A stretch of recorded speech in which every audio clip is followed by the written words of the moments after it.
अक्टूबर 2023 में हमास के हमले से भड़की जंग की आग अब तक ठंडी नहीं हुई है।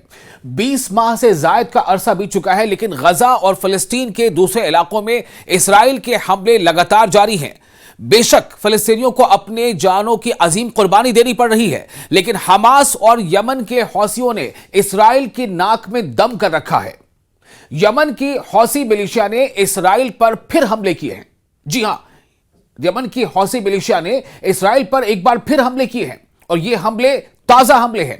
हौसी मिलिशिया के अरकान ये हमले गजा की हिमायत में कर रहे हैं। हौसियों के ताजा हमले से जुनूबी इसराइल में एक बार फिर खलबली मच गई है। जो सदर्न इसराइल है, यानी इसराइल के जो सदर्न पार्ट है, वहां एक बार खलबली मच गई है।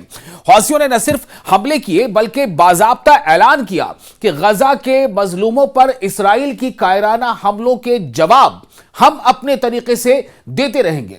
इस हमले की नौयत यह थी कि हौसियों ने इसराइल के जुनूबी शहर बीर शाबा में एक हसास इसराइली मकाम को निशाना बनाया।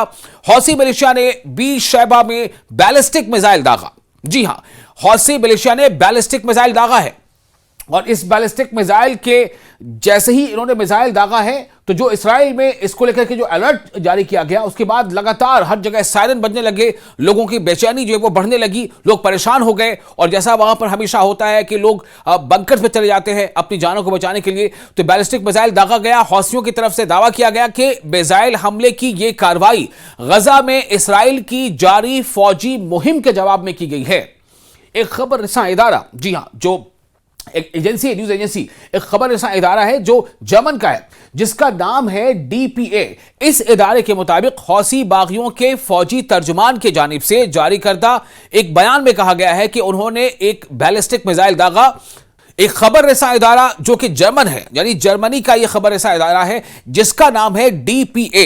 इस इदारे के मुताबिक हौसी बागियों के फौजी तर्जुमान की जानिब से जारी करदा एक बयान में कहा गया है कि उन्होंने एक बैलिस्टिक मिसाइल दागा है, जिसे उन्होंने मजलूम फिलिस्तीनी अवाम, जिनमें मजबूर खवातीन हैं, बेबस और नादार बच्चे हैं, उनके हक में और गजा के बहादुर मुजाहिदीन के हवाले से अपनी जिम्मेदारी का हिस्सा करार दिया। किसने?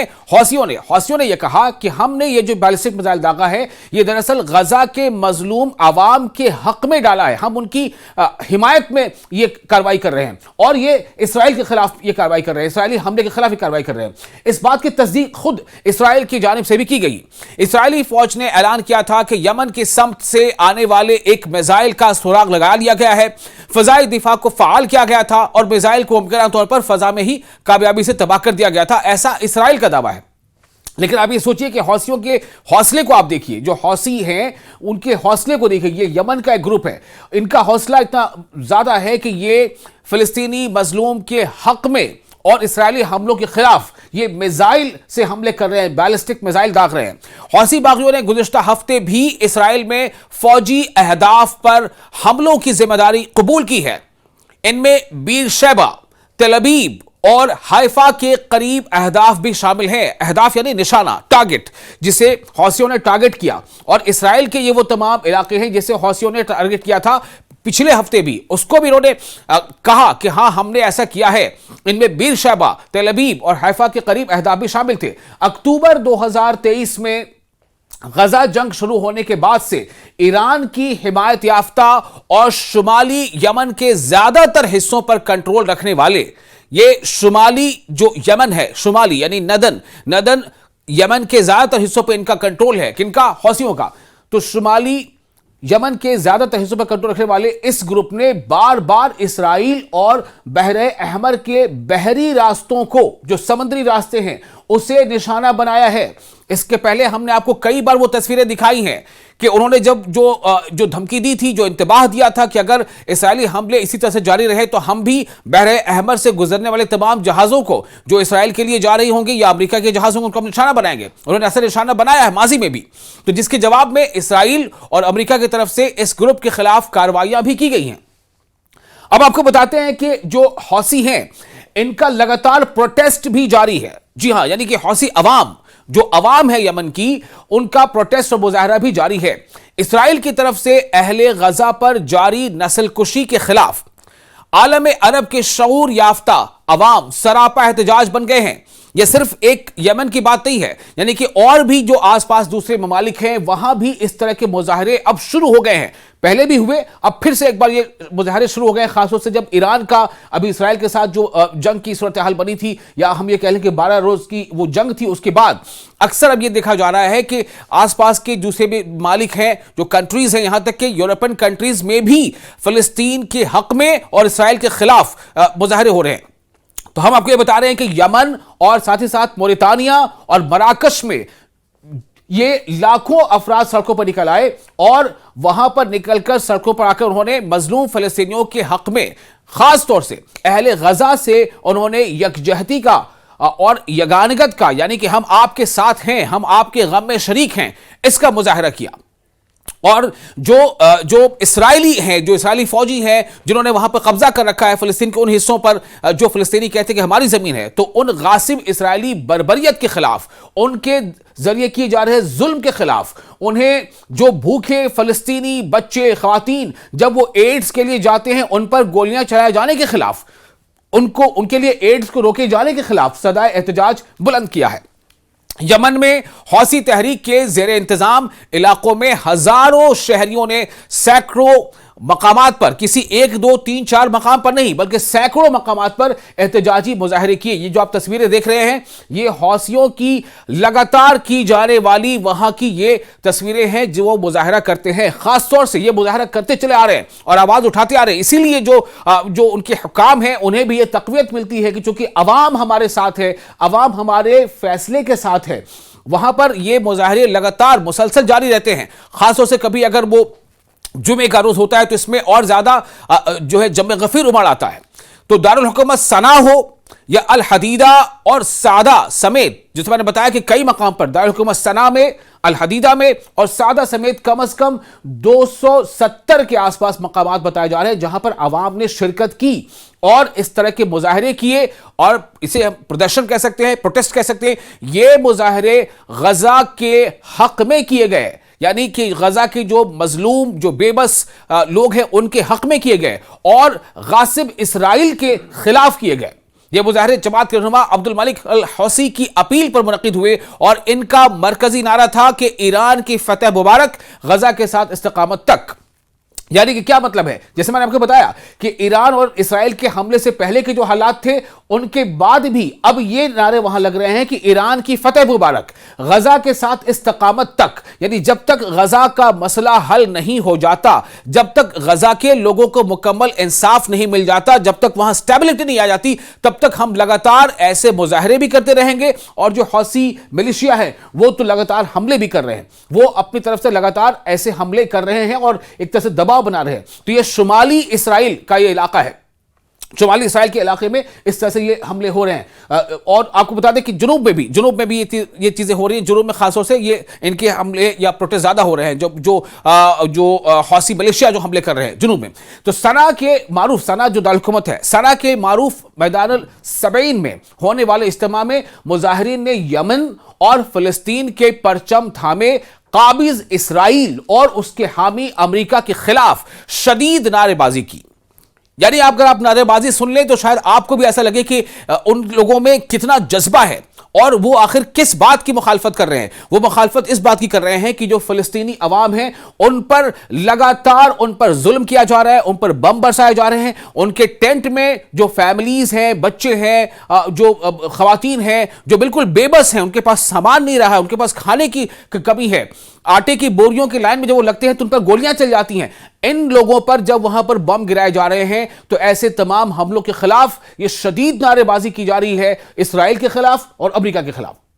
बैनर्स और प्लाकार्ड्स पर दर्ज था कि दुनिया वालों अब बहुत हो गया, गजा भूख से मर रहा है, इंसानियत के दावेदार कहां हैं, सहनूनी दरिंदगी का नोहा कौन पढ़ेगा। यानी सेहूनी, यानी आप समझ रहे हैं सेहूनी किसे कहते हैं, जो इसराइली उन्हें सेहूनी कहा जाता है। तो सेहूनी दरिंदगी का नोहा कौन पढ़ेगा, आखिर कौन इसे रोकेगा। अमेरिका मदद करने आया लेकिन मौत की जाल बिछा गया। ये इस तरह के नारे लिखे थे प्लाकार्ड। आप देखिए सबके हाथों में कुछ ना कुछ प्लाकार्ड्स हैं और आप देखिए इसमें फिलिस्तीनी झंडे भी आप देख पा रहे होंगे, इसमें यमन के झंडे भी आप देख पा रहे होंगे, इसमें गजा को रिप्रेजेंट करने वाला जो वो साइफा होता है जिसे हम आमतौर से मुसाफ कहते हैं, वो भी उनके नजर गले आप देख पा रहे होंगे। इसमें ईरानी रहनुमा रहबर आला आयतुल्लाह अली खामनई की तस्वीर भी आप देख रहे हैं, लोगों के हाथों में है। इसमें आप देखिए बड़े बड़े जो झंडे, खासतौर से फिलिस्तीन के लिए काफी बड़ा बड़ा झंडा जो है बना करके उसमें यह महसूस करने की कोशिश की जा रही है कि हम फिलिस्तीनी अवाम के साथ हैं। इज्तिमा ख़िताम पर जारी करदा एलामिया में यमनी अवाम ने गजा, फिलिस्तीन और मुक़द्दसात के दिफा के लिए हर मुमकिन ताउन जारी रखने का अज़्म किया है, इरादा किया है। एलामिया में ईरान को अमरीका और सहूनी मंसूबों के खिलाफ कामयाबी पर मुबारकबाद भी दी गई है। अब आपको हम बताते हैं कुछ और इससे आगे के अब वहां क्या कुछ हो रहा है। हमास का अब हम जिक्र करेंगे कि हमास ने भी कैसे अपने हमले जारी रखे हैं। आपको बता दें कि हमास जो है, जो हमास के से ही सीधे तौर पर कहीं ना कहीं इसराइल की जो है वो बरसर आजमा है। और जो अक्टूबर 2023 में जो हमला हुआ था उसमें हमास ने ये कहा था कि हमारे हमले हैं, और उसके बाद से ही जो इसराइल ने लगातार हमले शुरू किए हैं। और न सिर्फ ये कि इसराइल हमले कर रहा है बल्कि हमास ने भी अपने तौर पर जवाब देने की भरपूर कोशिश की है।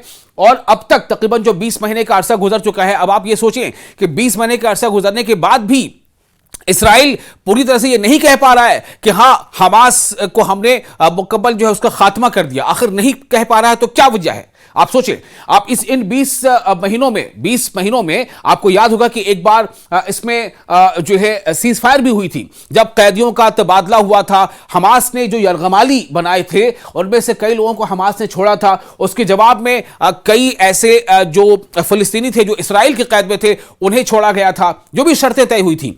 उसके बाद लेकिन क्या हुआ? हमास का यह कहना है कि दरअसल इसराइल चाहता ही नहीं था कि सीज फायर रहे, और इसीलिए इसराइल ने फिर से जो है वो फायरिंग शुरू कर दी और हमले शुरू कर दिए।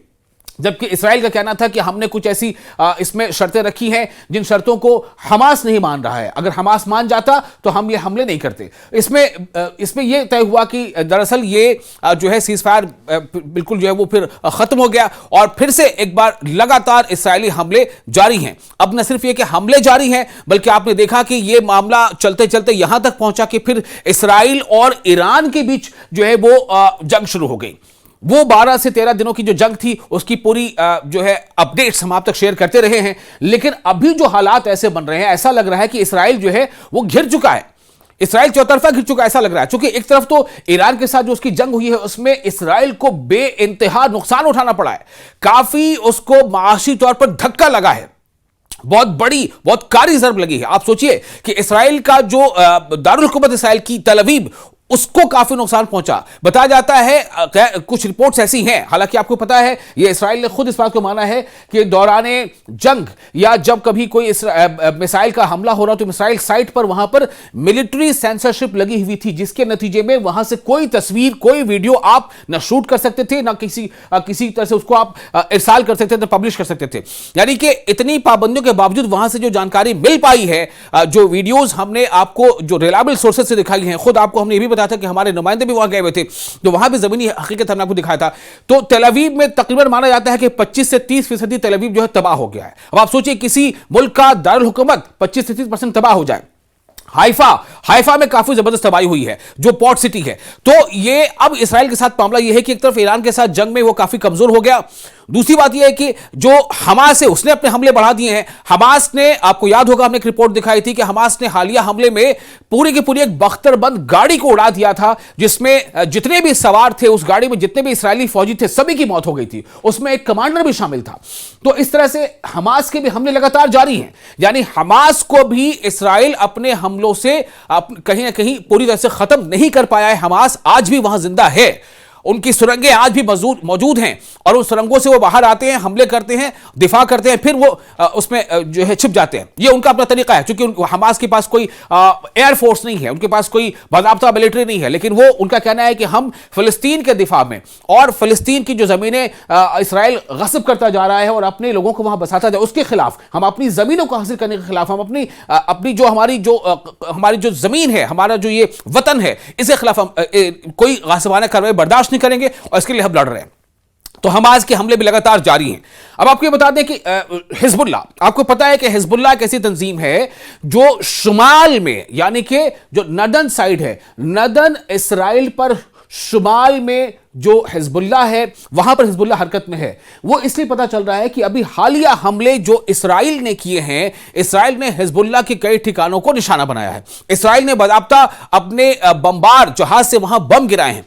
तो इससे यह लग रहा है कि कहीं ना कहीं इसराइल को इस बात का खतरा है कि एक बार फिर ऐसा ना हो कि हिजबुल्लाह भी जो है वो हमले तेज कर दे। तो आप सोचिए क्या होगा अगर हिजबुल्लाह हमले तेज कर देता है शुमाल में और जुनूब में हौसी जो है वो लगातार हमले पर हमले किए जा रहे हैं।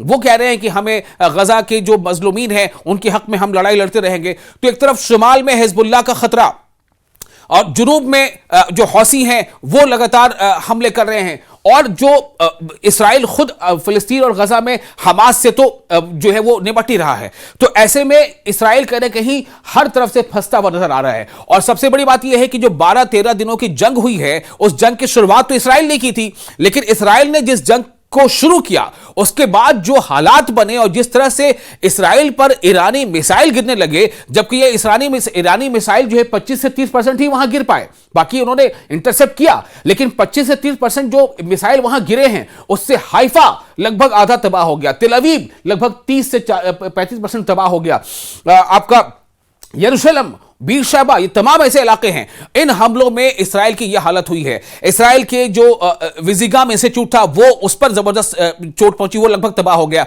वो साथ के हेडक्वार्टर पे हमले की खबर आई थी और जितने मिलिट्री इदारे थे उस पर खबर आई थी, जो तहकीकी साइंसी इदारे थे वो तबाह हुए थे। तो इसराइल कहीं ना कहीं फिलहाल ऐसा लग रहा है कि वो फंस गया है। यानी अगर आप सोचें कि अगर शुमाल में, नर्दर्न इसराइल में अगर हिजबुल्लाह वहां एक्टिव हो जाए, चूंकि इसराइल को क्या खतरा था इसलिए इसराइल ने हिजबुल्लाह के ठिकाने को निशाना बनाया, अगर वो वहां से हिजबुल्लाह भी हरकत में आ जाए, हिजबुल्लाह भी मामले जो वो शुरू, चूंकि हिजबुल्लाह के साथ बीच में जंगबंदी हुई थी, तो अगर हिजबुल्लाह ने भी हमले तेज कर दिए शुमाल में, साउथ में यानी जुनूब में हौसी जो है वो इनके नाक में दम किए हुए, और सेंट्रल इसराइल का हाल तो आपको पता ही है कि किस तरह से हालात में जो ईरान के साथ जंग हुई जिसमें तबाही हुई थी, और हमास जो है वो अभी पूरी आब और शान के साथ हमास जिंदा है। हमास पूरी तरह से खत्म नहीं हुआ है।